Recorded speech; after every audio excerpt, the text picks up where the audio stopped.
পৃষ্ঠা 17, chapter continued. Ketka দাসের মনসামঙ্গলে বাঙালির পারিবারিক জীবন। বাংলা মঙ্গলকাব্যগুলি লৌকিক চেতনায় সমৃদ্ধ। মঙ্গলকাব্যের দেবদেবীরা অধিকাংশই এসেছিলেন লোকায়ত সমাজের অপৌরাণিক ধর্মাচার থেকে। যাঁরা একদা ঘটে পটে পূজা পেতেন, ব্যাপক লোকপ্রিয়তায় তাঁরা ক্রমশ উঠে এলেন সমাজের উঁচু সারিতে।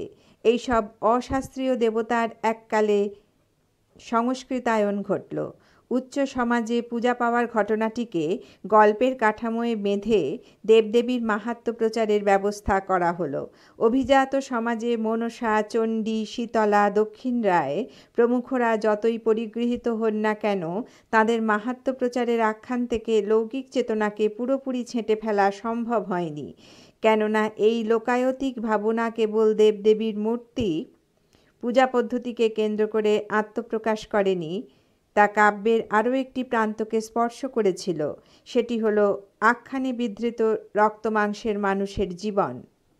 এদিক থেকে মঙ্গল কাব্যগুলি মধ্যযুগের অন্যান্য সাহিত্য ধারার তুলনায় একটু পৃথক। লক্ষ্য করলে দেখা যাবে ধর্মমূলক সাহিত্যে বিশুদ্ধ মানব জীবনের কথা প্রায়শই মেলে না।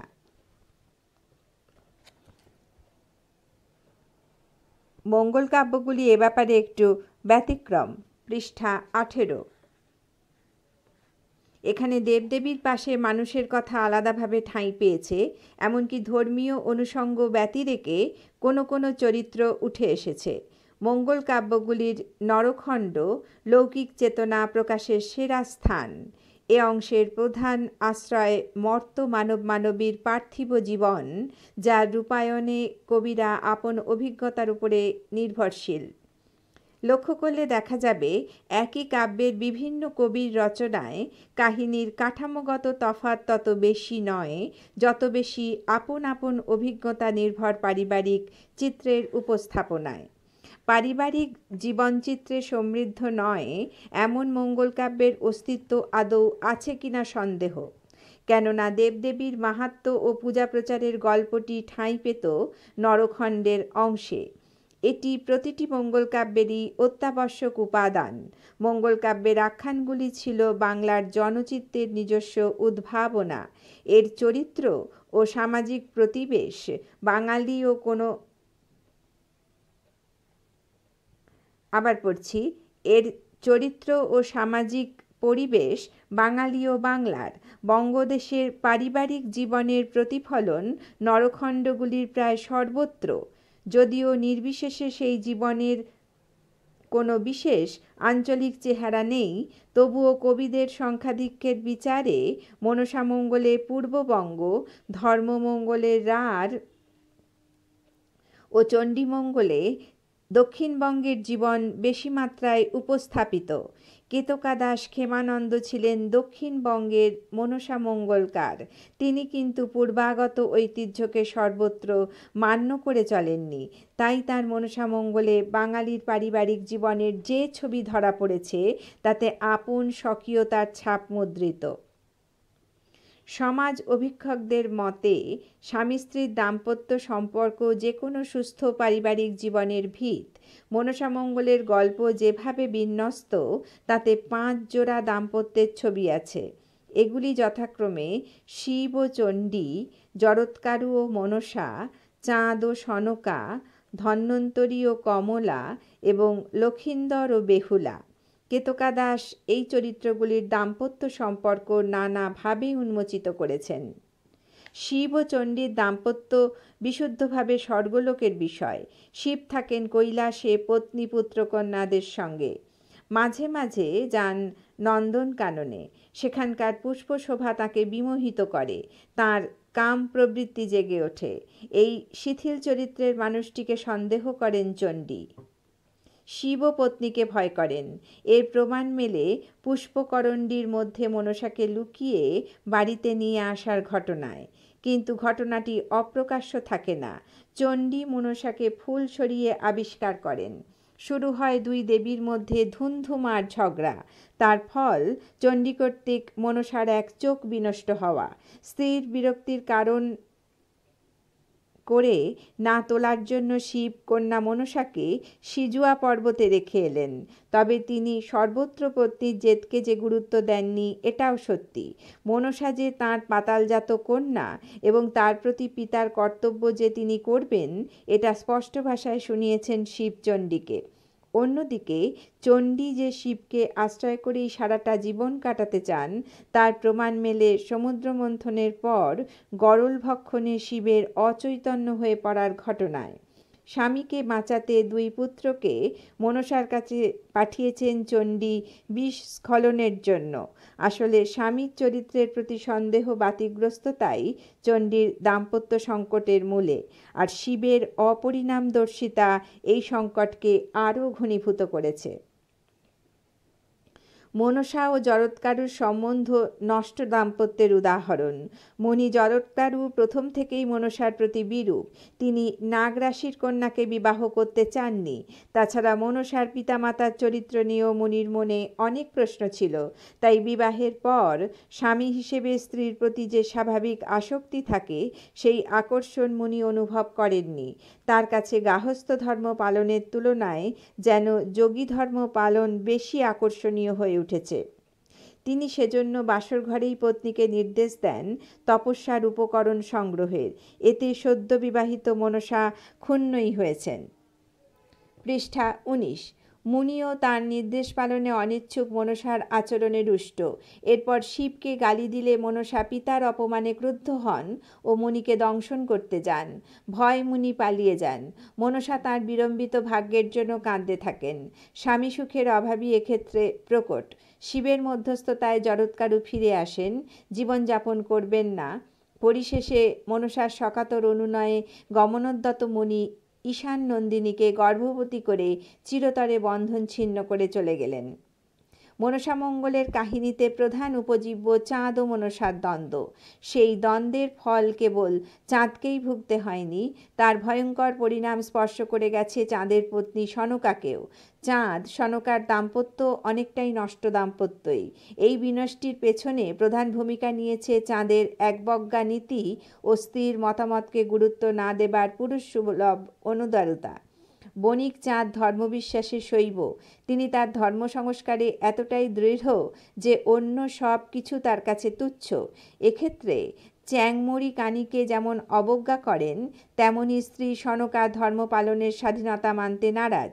সনকা বারবার অনুরোধ জানান ক্রূর ও স্বভাবা দেবীর সঙ্গে বিবাদ মিটিয়ে নেবার, কিন্তু চাঁদ সে কথায় কর্ণপাত করেন না। পুরুষতন্ত্রের মূর্তিমান প্রতিভু হয়ে ওঠেন চাঁদ। সনকার গর্ভে আসে একাদিক্রমে 7টি সন্তান। প্রতিবারই মাতৃত্বের দুঃসহ বেদনা বইতে হয়। এ নিয়ে অবশ্য প্রশ্ন নেই সনকার। নারীর ধর্মই তো সন্তান ধারণ। কিন্তু জননী হিসেবে কাতর হয়ে ওঠেন তখন যখন স্বামীর অবিমিশ্রকারিতায় মনসার সঙ্গে বিবাদে একে একে হারাতে হয় 6 পুত্রকে। তবুও স্বামীর সঙ্গে সম্পর্ক ত্যাগ করতে পারেন না, হন 7মবারের জন্য গর্ভবতী। এই অবস্থায় চাঁদ চললেন দক্ষিণ পাটনে বাণিজ্য করতে। লজ্জার মাথাকে সনকা স্বামীকে বললেন জায়পত্র লিখে দিতে, যাতে উল্লেখ থাকবে স্ত্রীর অন্তঃসত্ত্বা হবার কথা। এ শুধু সমাজের কাছে নিজের সতীত্বের প্রমাণ নয়, ভবিষ্যতের সংশয়ী চাঁদকেও নিরস্ত করার প্রয়াস। কাহিনীতে দ্বিতীয়টাই ঘটে। যাত্রাপথে থেকে ভাগ্য বিপর্যস্ত চাঁদ ফিরে আসেন ঘরে দীর্ঘদিনের ব্যবধানে।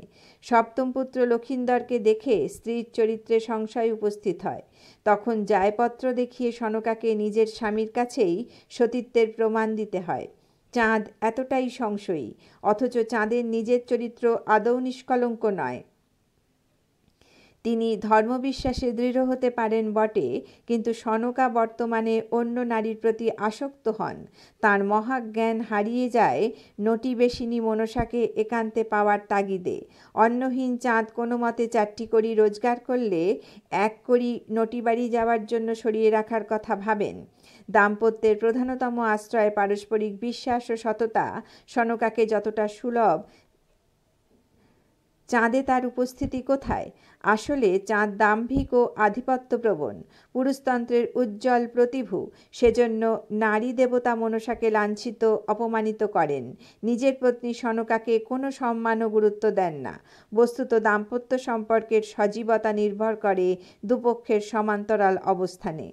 চাঁদ সনকার ক্ষেত্রে তা ঘটেনি। চাঁদ পুরুষের আধিপত্যকামী প্রবণতা নিয়ে স্ত্রীকে দমন, শোষণ, ব্যবহারই করে গেছেন, বিনিময়ে কিছু দেননি। আর সনকা স্বামীর আচরণে বারবার পীড়িত হয়েও বণিকের প্রতি শ্রদ্ধা, আনুগত্য ও নিঃস্বার্থ ভালোবাসা প্রকাশ করলেও প্রতিদানে কিছু পাননি। উপাখ্যানের শেষে মঙ্গলকাব্যিক নিয়মানুযায়ী স্বামী স্ত্রীর মিলন হয় বটে, কিন্তু তাতে কোনো সজীবতার স্পর্শ নেই। এর বিপরীতে ধন্বন্তরী ও কমলার দাম্পত্য প্রীতিমধুর আবহ জাগিয়ে তোলে। ধন্বন্তরীর বাস শঙ্খিনী নগরে। তিনি বিষবৈদ্য, চাঁদের অন্যতম সহায়। স্ত্রীর সঙ্গে তিনি ব্যবহারে অকপট। কমলাকে তিনি এতটাই ভালোবাসেন যে মনসা যখন ছদ্মবেশ ধারণ করে বলেন তাঁর নামও কমলা, তখন স্ত্রীর সঙ্গে নাম সাদৃশ্যে ধন্বন্তরী আবেগাপ্লুত হন। ঘরণীর নাম মোর কমলা বান্নানি, তে কারণ তুমি হইলে সই গোয়ালিনী। পৃষ্ঠা 20। এর পিছনে অন্য কোনো উদ্দেশ্য লুকিয়ে নেই ধন্বন্তরীর। সুতরাং একে বাকচাতুর্যে হিসেব না রেখে স্ত্রীর প্রতি প্রেমানুগত্য হিসেবেই দেখা ভালো। কমলাও ধন্বন্তরীর যোগ্য সহধর্মিণী। প্রতিব্রতা নারীর মতো তিনিও স্বামী সেবার যত্ন পরিচর্যায় কালাতিপাত করেন। নানাবিধ ব্যঞ্জনে তৃপ্ত করেন স্বামীকে। শয্যাতে স্বামীর কোলে কমলার মাথা রেখে শয়ন তাদের প্রেম পরিতৃপ্তির দাম্পত্যের এক টুকরো উজ্জ্বল ছবি। এই আবেগঘন মুহূর্তেই কমলা স্বামীকে প্রশ্ন করেন ধন্বন্তরীর মৃত্যু রহস্য বিষয়ে। একে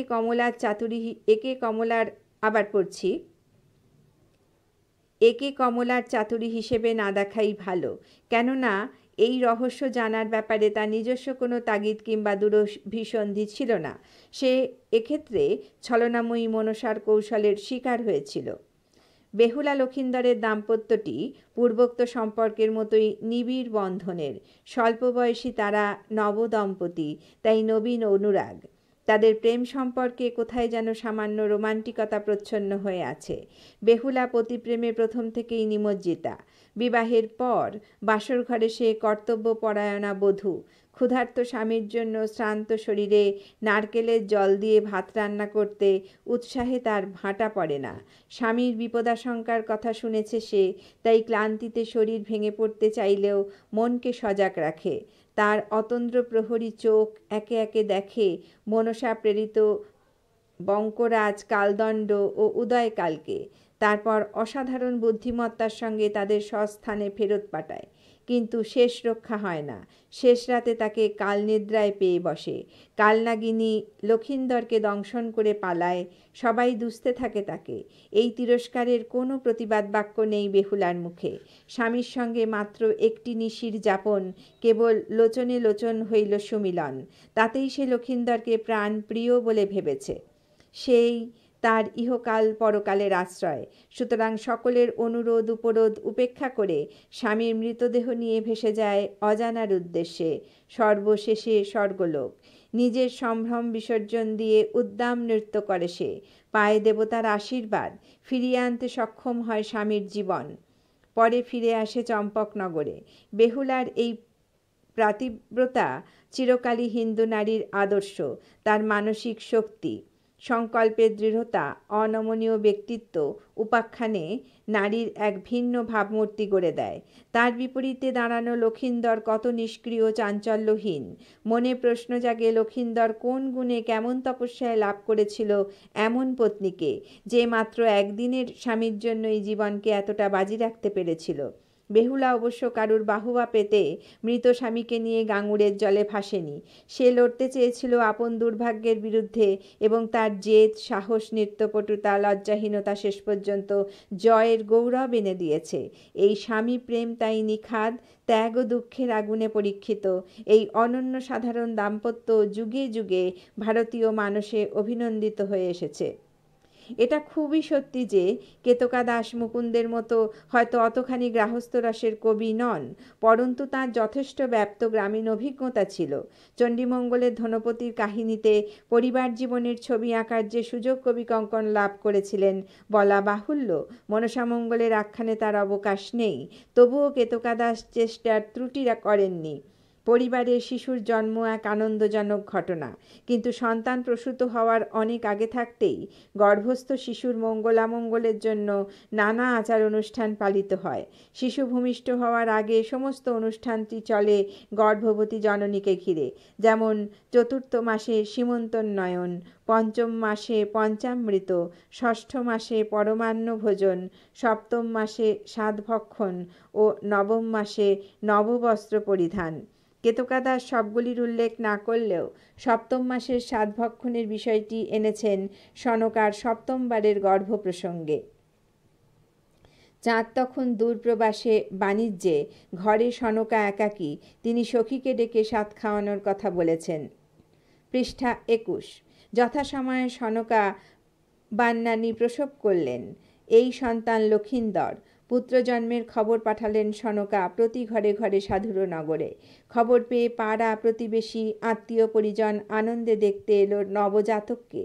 সন্তান জন্মের কালে হিন্দু গৃহে যাতাশৌচ ঘটে। ক্ষৌরকর্মের মাধ্যমে তা থেকে মুক্ত করে নাপিত। কল্যাণে ষষ্ঠী পুজোর বিধান।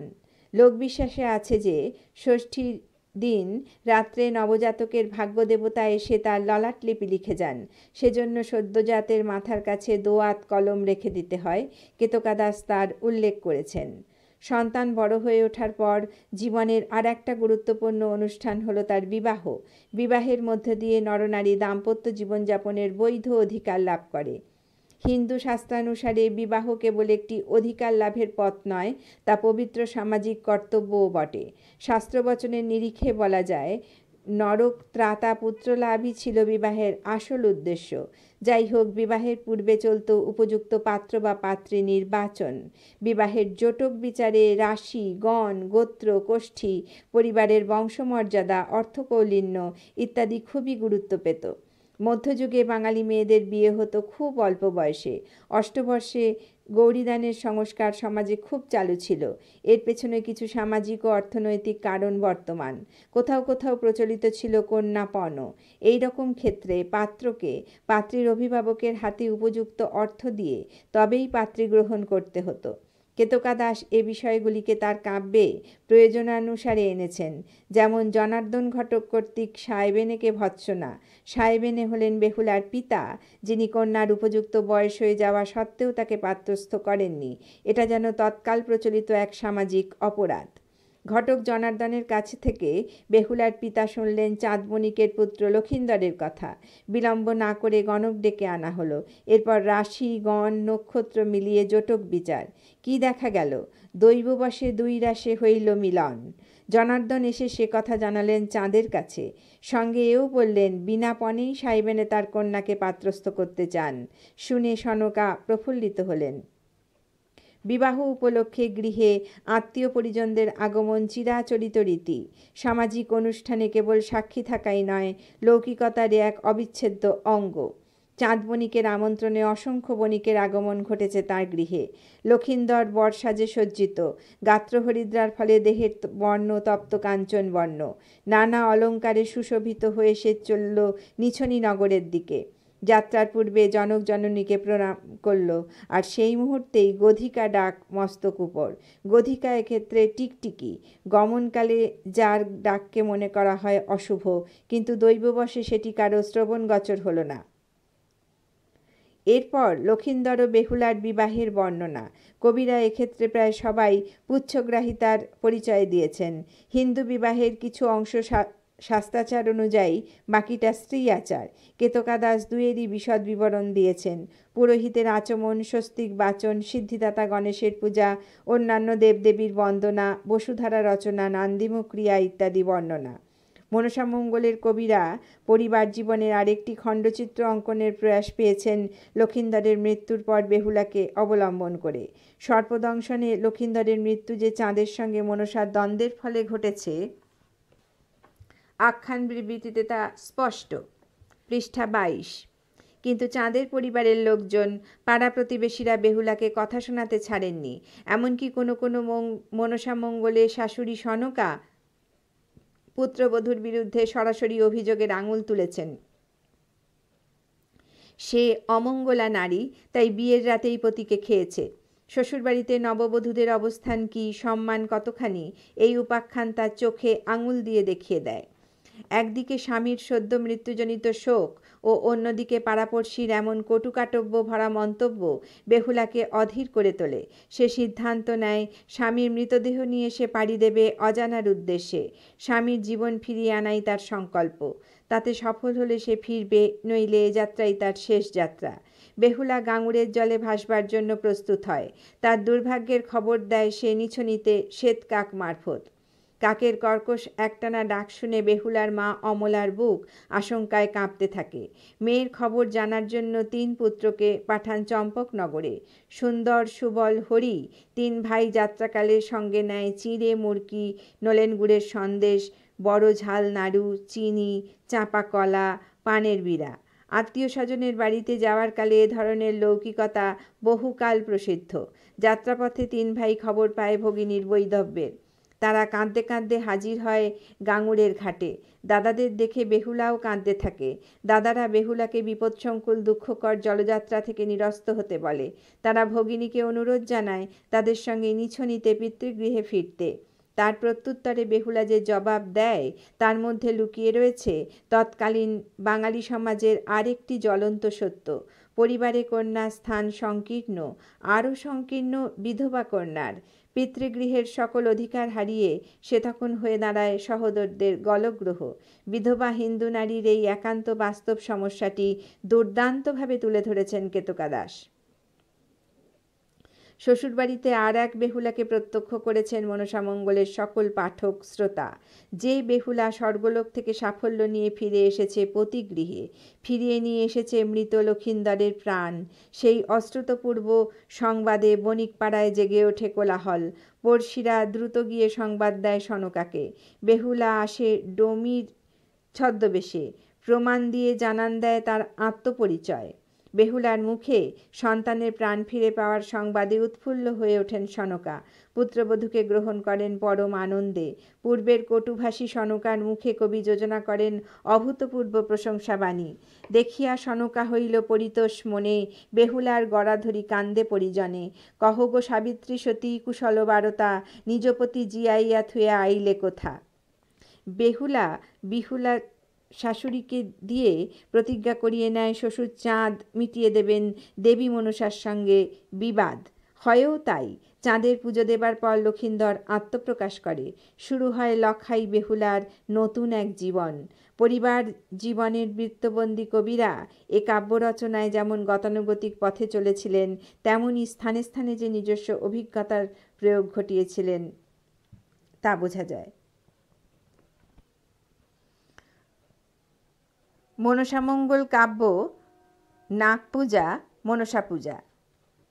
Page continued. বাংলাদেশে তুর্কি বিজয় ঘটেছিল ত্রয়োদশ শতাব্দীর শুরু থেকেই, তাই চতুর্দশ শতাব্দীর মধ্যভাগে 1202 থেকে 1342 পর্যন্ত বাংলা সাহিত্যের ইতিহাসকে অন্ধকার যুগ হিসেবে চিহ্নিত করা হয়। যদিও উক্ত অন্ধকার যুগ বাংলা সাহিত্য রচনার ক্ষেত্রে একেবারে নিষ্ফলা এমন মনে করার কোনো কারণ নেই। পৃষ্ঠা 23। খ্রিস্টীয় ত্রয়োদশ শতাব্দীকে বাংলা মঙ্গল কাব্যের উদ্ভব যুগ, এজ অফ অরিজিন বলা হয়। এদেশে তুর্ক বিজয়ের পর জনসাধারণের রক্ষণশীল ধর্মমতের উপর রাষ্ট্রশক্তির যে জোরজুলুম চলেছিল, সমসাময়িক বাংলার ইতিহাসে তার প্রমাণ আছে।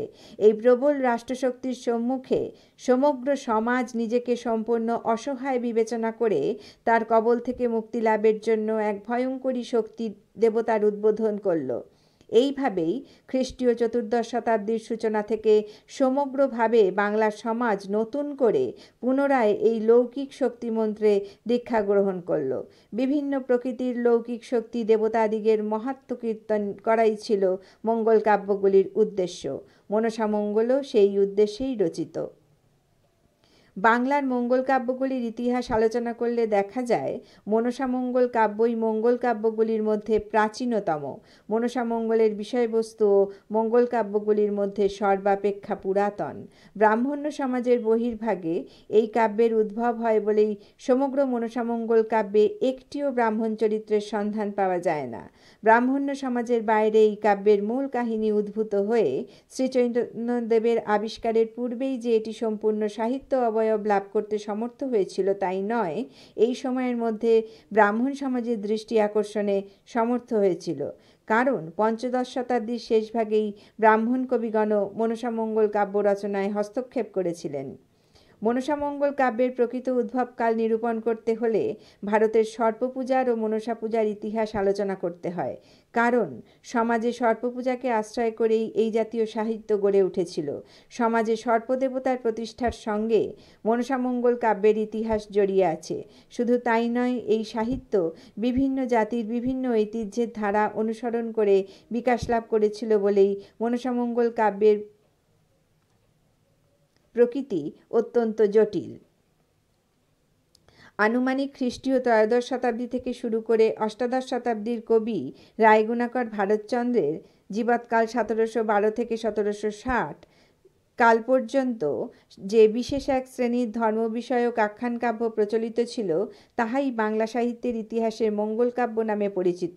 বাংলার পল্লীর জনসভায় এর উদ্ভব হলেও শেষ পর্যন্ত রাজসভায় প্রতিষ্ঠা লাভ করেছিল।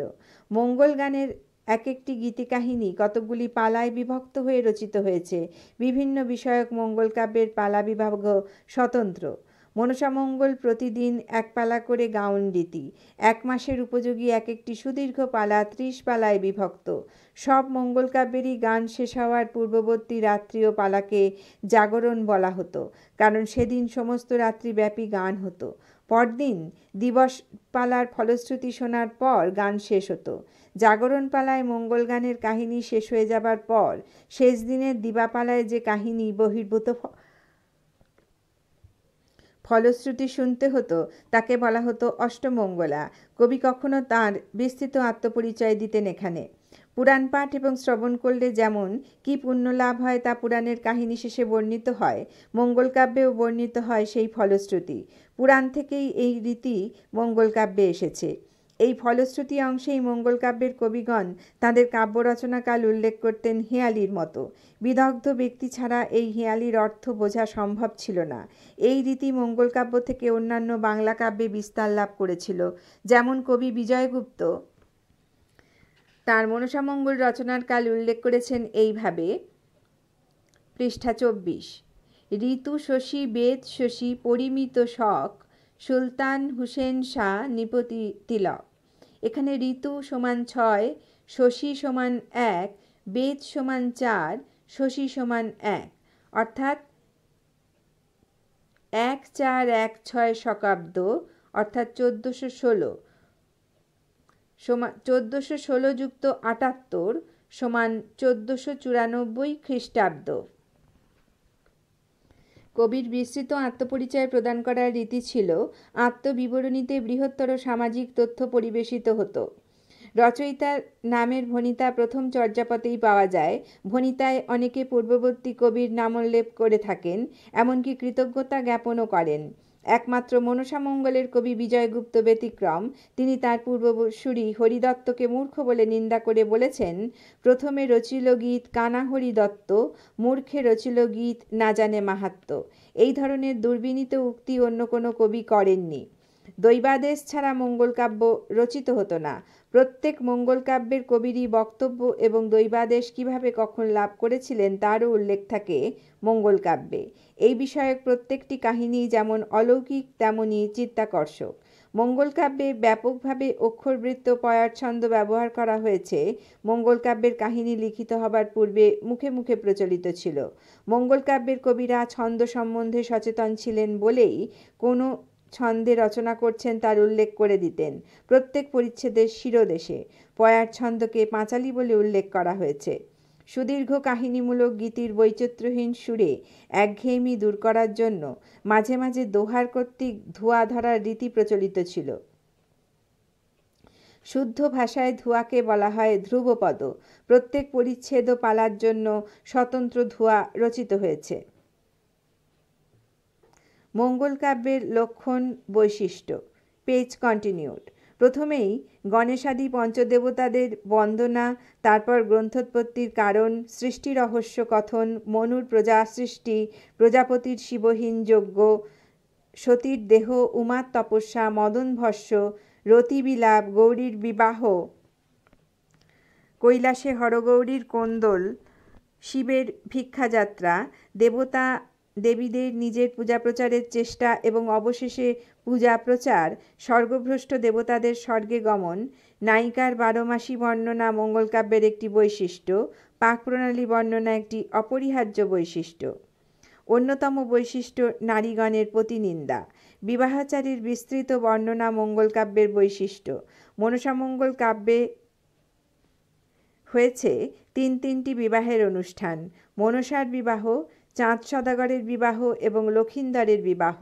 বিশ্বকর্মার শিল্পকীর্তির বিস্তৃত বর্ণনা মঙ্গলকাব্যের অন্যতম বৈশিষ্ট্য। প্রত্যেক মঙ্গলকাব্যের মধ্যেই নারীর সতীত্বের পরীক্ষার এক প্রসঙ্গের অবতারণা করা হয়। মনসামঙ্গলে আছে বেহুলার অষ্টপরীক্ষার কথা। পৃষ্ঠা 25। প্রত্যেক মনসা কাব্যেই থাকে বাণিজ্য রীতির কিছু পরিচয়। যুদ্ধ বর্ণনা মঙ্গলকাব্যের অন্যতম বিশিষ্ট লক্ষণ। মনসামঙ্গলে নেই। মঙ্গলকাব্যের একটি বৈশিষ্ট্য নায়িকার রূপ বর্ণনা। সাজসজ্জার বর্ণনা দেয়া মঙ্গলকাব্যের একটি বৈশিষ্ট্য। নগর বর্ণনা মঙ্গলকাব্যের একটি বৈশিষ্ট্য। দেবতার বিরুদ্ধে বিদ্রোহীকে দেবতার পদতলে নতশিষ্য করানো মঙ্গলকাব্যের একটি বৈশিষ্ট্য। গর্ভ বর্ণনা মঙ্গলকাব্যের বিশিষ্ট লক্ষণ। দাম্পত্য কলহের বর্ণনাও মঙ্গলকাব্যের বৈশিষ্ট্য। কাহিনীর উপসংহারে নায়ক নায়িকার স্বর্গারোহণ বর্ণনা মঙ্গলকাব্যের একটি অপরিহার্য বিষয়। একটি কথা মনে রাখা দরকার যে মনসামঙ্গল কাব্যে চাঁদ সদাগরের মতো চরিত্র কোনো দিন শক্তি বা মনসার কাছে মাথা হেঁট করতে পারে না, করেও নাই। মানবী কন্যা বেহুলার প্রতি স্নেহবশত তিনি মনসাকে তাচ্ছিল্য সহকারে স্বীকার করেছেন। এতে চাঁদ সদাগরের মহিমা ক্ষুণ্ণ হয়নি, তার কাছে মানবী কন্যার মহিমা বেড়েছে, কাব্যেরও ধর্ম রক্ষা হয়েছে। দেবতার কাছে মানুষ মাথা হেঁট করলে মঙ্গল কাব্য পুরাণ হতো, কাব্য হতো না। ভারতে সর্পপূজা। Page continued. অরণ্যচারী জীবজন্তুর মধ্যে সর্বাপেক্ষা ভীষণ সাপ সর্প। ভারতবর্ষের মতো গ্রীষ্মপ্রধান দেশে এরা সংখ্যায় পৃথিবীর অন্যান্য দেশের তুলনায় বেশি। এদের আকৃতি প্রকৃতি সম্পূর্ণ স্বতন্ত্র। জীর্ণ খোলস ত্যাগ করে এরা বারবার নবজীবন লাভ করে। মনে হয় এরা অমর, না মেরে ফেললে বুঝি মৃত্যু নেই। দীর্ঘদিন এরা নিঃশ্বাস রোধ করে নিরাহারে কাল যাপন করতে পারে। এই সমস্ত কারণে এই বিশেষ জীবটি সম্বন্ধে প্রাক সভ্যতা যুগের সমাজমুক্ত মানুষ মাত্রেরই হৃদয়ে একটি কৌতূহল মিশ্রিত ভয়ের অস্তিত্ব ছিল। সভ্যতার ক্রমবিকাশের সঙ্গে সঙ্গে সেই ভয়ই তথাকথিত ভক্তিতে রূপান্তরিত হয়েছে। পাশ্চাত্য পণ্ডিত জে ফার্গুসন তাঁর ট্রি অ্যান্ড সার্পেন্ট ওয়ার্শিপ নামক প্রসিদ্ধ গ্রন্থে বলেছেন, সর্পপূজা সর্বপ্রথম ভারতবর্ষের বাহিরে তুরানী জাতির মধ্যে উদ্ভূত হয়। অতঃপর তুরানীয় জাতি ভারতের উত্তর পশ্চিম পথে এদেশে প্রবেশ করিয়া সর্পপূজা প্রবর্তিত করে। সর্পপূজার সঙ্গে আর্য জাতির মৌলিক কোনো সম্পর্ক ছিল না। আর্যগণ ভারতবর্ষে আসিয়া তুরানী জাতির নিকট হইতে সর্পপূজা শিক্ষা লাভ করে। নাগ এবং সর্প অভিন্ন এই ধারণা ভ্রান্ত। কোনো কোনো পণ্ডিতের মতে নাগ একটি জাতি বিশেষ, তারা সাপকে বা সর্পকে অভিজ্ঞান বা টোটেম হিসেবে ব্যবহার করতেন। তাই সর্প ও নাগ একার্থবাচক শব্দ নয়। নাগ বলতে সম্ভবত যক্ষ, গন্ধর্ব, কিন্নর এই শ্রেণীর কোনো উপজাতিকে বোঝাতো। সর্প বলতে বোঝাতো সেই বিশেষ প্রাণীটিকে। হিন্দুদের নিত্যস্নানের একটি তর্পণ গ্রন্থ এই প্রসঙ্গে উল্লেখ করা যেতে পারে। গ্রন্থটি এই: দেবা যক্ষাস্তথা নাগা গন্ধর্বাপ্সরা সহসাসুরা ক্রূরা সর্পা সুপর্ণাশ্চ তরবো জিক্ষগাঃ খগাঃ বিদ্যাধরা জলধারাস্তথৈবাকাশগামিন নিরাহারশ্চ যে জীবাঃ পাপে ধর্মে রতাশ্চ যে তেষামাপ্যায়নো জৈতদ্দীয়তে সলিলং মায়া। মহাভারতে নাগ জাতির অস্তিত্ব লক্ষ্য করা যায়। এই নাগ জাতি আর্য বিরোধী। আর্যদের সঙ্গে এরা বিবাদে মত্ত। তখনও এই নাগেরা সমাজে পূজা পেতেন না। পরবর্তীকালে আর্যেতর সমাজ থেকে জীবিত সর্বপূজার স্বতন্ত্র ধারাটি খুব সম্ভবত নাগ ও সর্প এই দুইটি শব্দের অর্থসাদৃশ্যের পরিপ্রেক্ষিতে নাগ জাতির ঐতিহ্যের সঙ্গে মিলিত হয়, যার ফলশ্রুতি সমাজে নাগ পূজার প্রবর্তন। তখন থেকে মহাভারতোক্ত নাগ জাতির অধিপতি বাসুকী সর্পরাজ রূপে পূজা পেতে থাকেন। পৃষ্ঠা ২৬। মহাভারতের অন্যান্য কোনো নাগ চরিত্র সর্পরূপ লাভ করেন। নাগরাজ বাসুকীর ভগিনী জরৎকারু মুনির পত্নী বাংলাদেশে সর্পদেবী মনসায় রূপান্তরিত হয়ে যান। মহাভারতের মধ্যে যা মানব সমাজের স্বতন্ত্র শাখা মাত্র ছিল, তাই সেই যুগে সরীসৃপ রূপ লাভ করে। তবুও একথা অনস্বীকার্য যে নাগ ও সর্পের মধ্যে ব্যবধান কখনোই তিরোহিত হয়নি। জীবিত সর্পের পূজার মধ্য দিয়েই এই দেশে সর্পপূজার সূত্রপাত। নাগ পূজা অপেক্ষা সর্পপূজার ধারাটি প্রাচীনতর। খ্রিস্টপূর্ব শতাব্দীতে যে উত্তর পশ্চিম ভারতে জীবিত সর্পের পূজার প্রচলন ছিল, তার প্রমাণ পাওয়া যায় আলেকজান্ডারের ভারতে আসার সময় তার সঙ্গের সঙ্গীরা স্বদেশে প্রত্যাবর্তন করে ভারত সম্পর্কে তাদের যে অভিজ্ঞতা লিখিতভাবে ব্যক্ত করেছেন, তাতে জীবিত সর্পপূজার উল্লেখ আছে। ভারতবর্ষের অনেক স্থানে বর্তমানেও জীবিত সর্পপূজার প্রচলন আছে। সর্পপূজা ভারতে কোনো জাতির মধ্যে প্রথম শুরু হয়েছিল সে সম্পর্কে আলোচনার প্রথমেই বলা যায়, সাঁওতাল, ওরাঁও, মুন্ডা, শবর ইত্যাদি প্রোটো অস্ট্রালয়েড বলে পরিচিত যারা এখনও বাস করছেন, তাদের মধ্যে সর্পপূজার প্রচলন ছিল না। সর্প এদের অনেকেরই ভক্ষ। ভারতীয় মঙ্গোলীয় জাতিগুলির মধ্যে খাসি জাতির মধ্যে সর্প দেবতার প্রভাব লক্ষ্য করা যায়। এছাড়াও আসামের বোরো, মিসমি প্রভৃতি জাতি অধ্যুষিত অঞ্চলের মধ্যযুগের অসমীয় ভাস্কর্যে কিছু কিছু সর্পপূজার নিদর্শন পাওয়া যায়। ভারতের মধ্যেই নাগ একটি জাতি হিসেবে সর্বপ্রথম উল্লিখিত হয়। সম্ভবত সর্পপূজাকে হিসেবে তারা সর্প টোটেম ব্যবহারকারী ছিলেন। ক্রমে তারা সর্পের সঙ্গে অভিন্ন হয়ে যান। নাগ জাতি আকৃতি ও প্রকৃতিতে আর্য ভাষাভাষী জাতি থেকে স্বতন্ত্র ছিলেন। নাগ জাতি সর্পপূজক ছিলেন বলেই তাদের উপর সর্প চরিত্রের সমস্ত বৈশিষ্ট্যই আরোপিত হয়। তাদের প্রকৃতিও সর্পের মতোই খলও বলা হয়। সর্প মাটিতে গর্ত করে বাস করে আর নাগেরা বাস করে পাতালে। কিন্তু তারা আর্যবংশ সম্ভূত। তাদের পিতা কশ্যপ মুনি ও মাতা কদ্রু বলে দাবি করা হয়। মহাভারতের মধ্যে আর্যদের সঙ্গে তাদের বিবাদের কাহিনী আছে। মহামুনি কাশ্যপের দুই পত্নী কদ্রু ও বিনতা, কদ্রুর গর্ভে বাসুকী ইত্যাদি নাগগণ এবং বিনতার গর্ভে গরুড়ের ও অরুণের জন্ম হয়। বাসুকী হল নাগজাতির অধিপতি। বাসুকীর ভগিনীর নাম জরৎকারু। যাযাবর প্রতাবলম্বী এক ঋষি বংশে জরৎকারু নামে এক ঋষির জন্ম। সংসার আশ্রমের প্রতি তিনি আজন্ম বীতস্পৃহ ছিলেন। পিতৃপুরুষের দুর্দশার কারণে তাকে দ্বার পরিগ্রহ করতে হয়।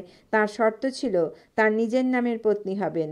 পত্নীর ভরণ পোষণের দায়িত্ব তার থাকবে না এবং যেদিন ইচ্ছা সেদিন তিনি পত্নীকে পরিত্যাগ করে যেতে পারবেন। বাসুকী নিজ ভগিনী জরৎকারু মুনির হস্তে সমর্পণ করলেন। এদেরই পুত্র আস্তিক জনমেজয়ের সর্পযজ্ঞের সমর্পণ করলেন। এদেরই পুত্র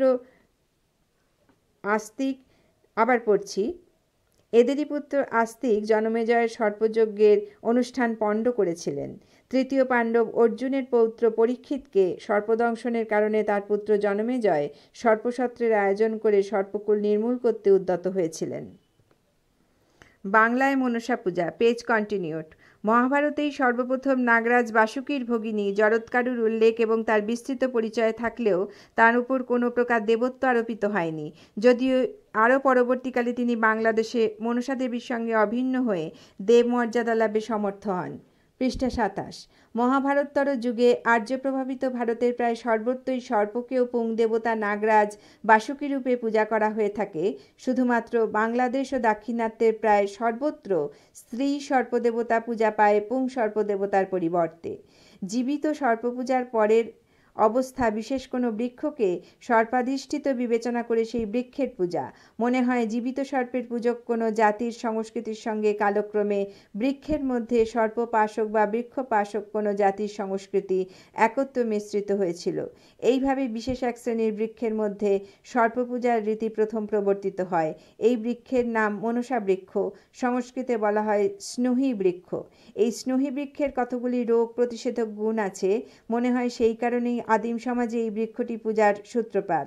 স্নুহীর কতগুলি প্রতিশব্দ স্নেহগুণ্ড, সিংহতুণ্ড, বজ্রী, বজ্রদ্রুম, সুধা, সমস্ত দুগ্ধা, স্নুব, গুড়া ইত্যাদি। ভাব প্রকাশে স্নুহীবৃক্ষের গুণকীর্তন করা হয়েছে। স্নুহী বা শীজবৃক্ষ তীক্ষ্ণ রেচক, দীপক, কটু ও গুরু। ইহা শূল, আম, অষ্টিলা, আধুন, কব, গুল্প, উদর, অলিন্দ, উন্মাদ, মোহ, কুষ্ঠ, অর্শ, শোথ, মেদ, অশ্মরী, ব্রণশোথ, জ্বর, প্লীহা, বিষ ও দূষী বিষ নাশ করে। স্নুহী ক্ষীর উষ্ণবীর্য, স্নিগ্ধ, কটুরস ও লঘু, গুল্ম, কুষ্ঠ, উদর ও অন্যান্য দীর্ঘরোগী ইয়া শ্রেষ্ঠ। শীজ গাছ বজ্রপাত নিবারক। ভারতের বিভিন্ন শীজ মনসা গাছ বিভিন্ন নামে পরিচিত। উত্তরপ্রদেশে মেহুগু, জহর ও শীজ এবং মুম্বাইয়ে নিবডুঙ্গ বা থোর বলে। গুজরাতের থোরডাং, ডোলিও কটালি, মহারাষ্ট্রে বিনডুং, কান্নটে নিবডুং ইত্যাদি তৈলঙ্গে চেপুর বলে। প্রস্তরখোদিত শীজবৃক্ষ আসামের বোরো অঞ্চল থেকে আবিষ্কৃত হয়েছে। শীজবৃক্ষে মনসা পূজাকে বোরো জাতির দান বলা হয়। উদ্ভিদ বিজ্ঞানের ভাষায় এই জাতীয় বৃক্ষকে ক্যাকটাস বলে। শীজ মনসার গাছ, ক্যাকটাস ইন্ডিয়ানিও নামে পরিচিত। এর প্রায় 1300 স্পিসিস আছে। বৃক্ষ মধ্যে সর্পপূজার পরের অবস্থা প্রস্তরে খোদিত সর্পমূর্তির পূজা। সর্পের অধিষ্ঠাতা নরাকৃতি কোনো দেবতা বা দেবীর কল্পনা আরও পরবর্তীকালে। পূর্ব ভারতীয় মহাযান বা তান্ত্রিক বৌদ্ধ সম্প্রদায়ের মধ্যে জাঙ্গুলি নামের এক দেবীর অস্তিত্বের সন্ধান পাওয়া যায়। মহাযান বৌদ্ধদিগের মতে জাঙ্গুলি দেবী অত্যন্ত প্রাচীনা। পণ্ডিতদের অনুমান জাঙ্গুলি দেবীর সঙ্গে সর্পদেবী মনসা বা বিষহরীর সম্পর্ক আছে। মহাযান বৌদ্ধ সম্প্রদায়ে এই সর্পদেবীর কল্পনার জন্য বেদের নিকট ঋণী বলে অনেকের অনুমান। অথর্ববেদের সর্পবিদ্যা পারদর্শিনী এক কিরাত কন্যার উল্লেখ আছে। এখন বিচার করে দেখা যায় যে মনসা নামটির উৎস প্রাচীন কোনো সংস্কৃত অভিধানে কিংবা পাণিনির ব্যাকরণে মনসা নামের উল্লেখ পাওয়া যায় না। রামায়ণ, মহাভারত বা প্রাচীন পুরাণগুলিতেও মনসা নামের উল্লেখ নেই। পরবর্তী কয়েকটি সংস্কৃত উপপুরাণ এবং অর্বাচীন কয়েকটি অভিধানে মনসা নামের সঙ্গে সাক্ষাৎ লাভ করা যায়। এইসব পুরাণ বা অভিধান কোনোটি খ্রিস্টীয় দ্বাদশ শতাব্দীর পূর্বে নয়। পূর্ব পাঞ্জাবের আম্বালা ও গুরগাঁও জেলায় দুটি সর্প মন্দির আছে এবং মন্দিরের অধিষ্ঠাত্রী দেবী মনসা। অধুনা উত্তরাখণ্ডের হরিদ্বার শহরের ওপরে মনসা পাহাড় নামে একটি টিলা এবং তদুপরি একটি মনসা মন্দির আছে। মন্দির অভ্যন্তরে দেবী মূর্তিটির সঙ্গে সর্পের কোনো সম্পর্ক নেই। অধুনা ঝাড়খণ্ডের অন্তর্গত রাঁচি জেলায় ওরাও নামক আদিম জাতির মধ্যে সর্পদেবীরূপে মনসার নাম শোনা যায়। এরা সাপের ওঝাকে বলে নাগমতি। নাগমতি ও তার শিষ্যেরা জ্যৈষ্ঠ ও আষাঢ় মাসে মনসার নিকট মুরগি বলি দিয়ে মনসার পূজা করে থাকেন। সিংভূম জেলার কল্লোল অঞ্চলের হো জাতির মধ্যেও মনসা দেবীর নাম প্রচলিত আছে। পৃষ্ঠা 28। উত্তরবঙ্গের পাহাড়পুর খননের ফলে একটি মনসা মূর্তি পাওয়া গেছে যা খ্রিস্টীয় 11 শতাব্দীতে নির্মিত বলে অনুমান করা যায়। বীরভূম জেলার পাইকরে পাওয়া মূর্তিটি মনসার কারণ বীরভূম অঞ্চলে মনসা দেবীর পূজা একটি প্রাচীন প্রথা এবং বর্তমানে বীরভূমে সর্বাধিক মনসা পূজা হয়ে থাকে। জৈন দেবী পদ্মাবতীকেও মনসার সঙ্গে অভিন্ন করা হয়। বাংলাদেশে মনসার আরেক নাম পদ্মাবতী। মনে হয় জৈন ধর্ম থেকে পদ্মাবতীর ঐতিহ্যের ধারাটি এসে কালক্রমে মনসার সঙ্গে মিলিত হয়েছে। তার সঙ্গে ক্রমে মহাভারত থেকে জরৎকারুর কাহিনীটি এসে যুক্ত হয়েছে। মনসার লৌকিক কাহিনীর সঙ্গে মহাভারতোক্ত বাসুকীর ভগিনী জরৎকারুর কাহিনীকে এনে একত্রিত করা হয়েছে। মনসা প্রণাম মন্ত্রটিতে বাসুকী ভগিনী জরৎকারু ও মনসা এক হয়ে গেছেন। আস্তিকস্য মুনির মাতা বাসুকী ভগিনীস্তথা জরৎকারু মুনিপত্নী মনসা দেবী নমঃস্তুতে। মনসা মঙ্গলের কাহিনী, পেজ কন্টিনিউড। মনসা দেবীর সঙ্গে চাঁদ সদাগরের দ্বন্দ্ব এবং বেহুলার সতীত্বের কাহিনী মনসামঙ্গল কাব্যের উপজীব্য। এই কাহিনী জনপ্রিয়তা বাংলাদেশে সর্বাধিক। কাহিনীর প্রথমাংশ দেবখণ্ড।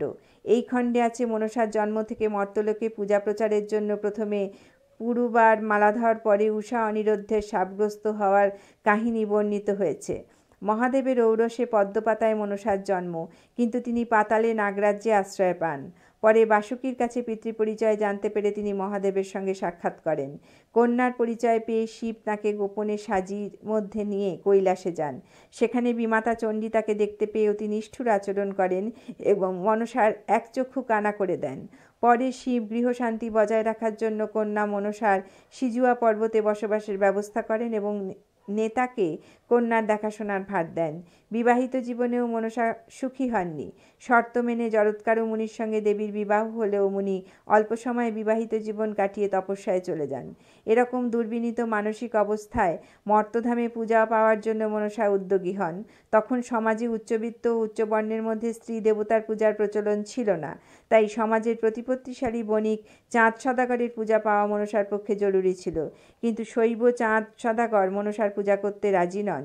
তিনি বলেন, যেই হাতে পুজি আমি দেব সুলোপানি, সেই হাতে পুজিব কি চেংমুড়ি কানি? চাঁদ সদাগরকে ভয় বা লোভ দেখিয়েও বশ করা সম্ভব হলো না। অথচ চাঁদের পূজা না পেলে মর্তে মা মনসার পূজার প্রচলন হবে না। চাঁদের স্ত্রী সনকাও ছিলেন মনসার ভক্ত।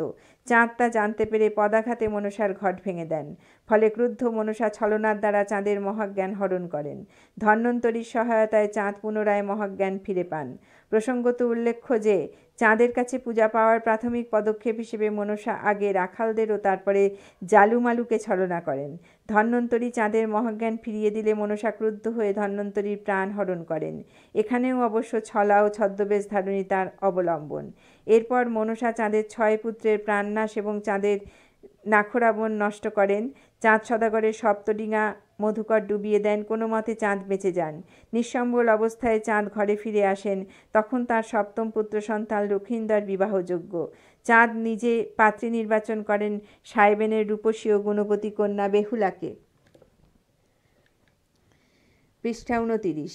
চাঁদ জানতেন পুত্র লক্ষিন্দরের বিবাহের দিনেই বাসরঘরে মৃত্যুযোগ আছে, তাই তিনি সাঁতালি পর্বতে লোহার বাসরঘর তৈরি করেন। মনসার ইচ্ছায় বিশ্বকর্মা বাসরঘরের দেয়ালে একটি ছিদ্র রাখেন কালনাগিনীর প্রবেশের জন্য। বাসরঘরের ছিদ্র পথে কালনাগিনী বাসরঘরে প্রবেশ করে লক্ষিন্দরকে ধ্বংস করেন। বেহুলার জাঁতির আঘাতে কালনাগিনীর পুচ্ছ কাটা যায়, বেহুলা বিধবা হয়।